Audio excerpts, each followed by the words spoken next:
Good morning, students. Hope you all are good. So yesterday we did question answers of the chapter light, in which we studied question number up to question number 3.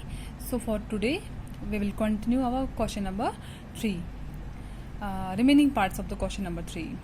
So our fourth part of question number 3 is marble floor with water spread over it. तो हमें बताना कि marble floor जो हमारा होता है जिसपे पानी स्प्रेड हुआ है, तो क्या ये रेगुलर रिफ्लेक्शन है या डिफ्यूज रिफ्लेक्शन है। तो जब पानी मार्बल पे गिरा होगा तो ये स्मूथ सरफेस है, और स्मूथ पॉलिश्ड सरफेस पे जो रिफ्लेक्शन बनती है वो रेगुलर रिफ्लेक्शन है। ठीक है। फिफ्थ पार्ट है इसका मिरर। सो मिरर भी जो है पॉलिश्ड होता है, स्मूथ सरफेस है, तो वहाँ पर भी रेगुलर रिफ्लेक्शन बनेगी। ठीक है। सिक्स पार्ट है हमारा पीस ऑफ पेपर। तो पेपर का जो पीस होता है वो खुरदुरा होता है, रफ होता है, तो रफ सरफेस पे हमेशा डिफ्यूज रिफ्लेक्शन ही बनती है। ठीक है। तो क्वेश्चन नंबर 3 के जो रिमेनिंग पार्ट्स थे वो हमने यहाँ कंप्लीट कर दिए। कल हमने क्वेश्चन नंबर 3 के फर्स्ट 3 पार्ट्स किए थे, तो आज हमने बाकी के जो रिमेनिंग 3 पार्ट्स हैं वो भी कर दिए। ठीक है। चलिए आगे चलते हैं। क्वेश्चन नंबर 4 है state the laws of reflection. Reflection के जो लॉज है वो पढ़ने हैं। तो आंसर है इसका the laws of reflection are first the instant ray, the normal and the reflected ray lie on in the same plane.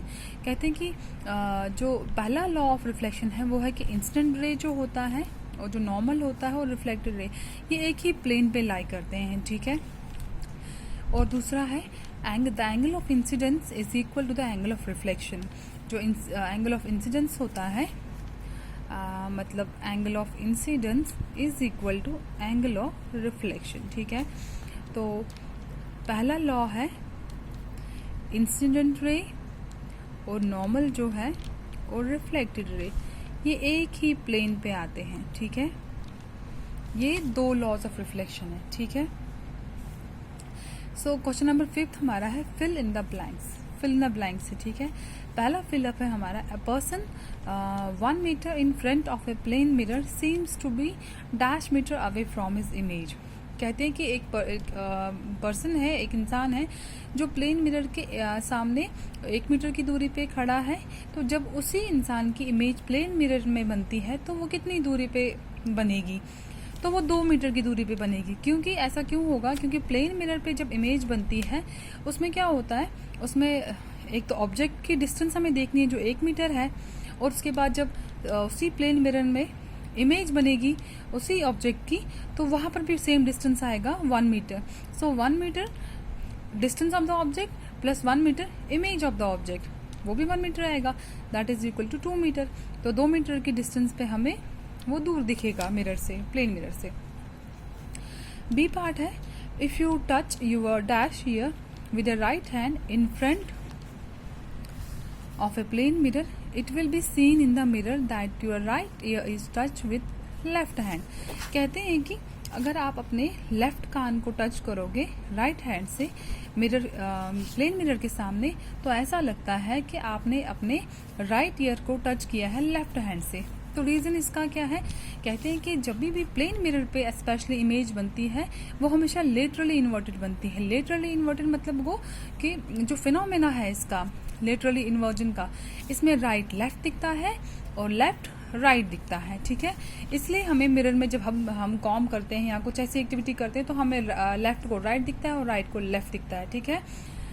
ये प्लेन मिरर का जो फिनोमेना है लेटरली इन्वर्टेड उसकी वजह से दिखता है।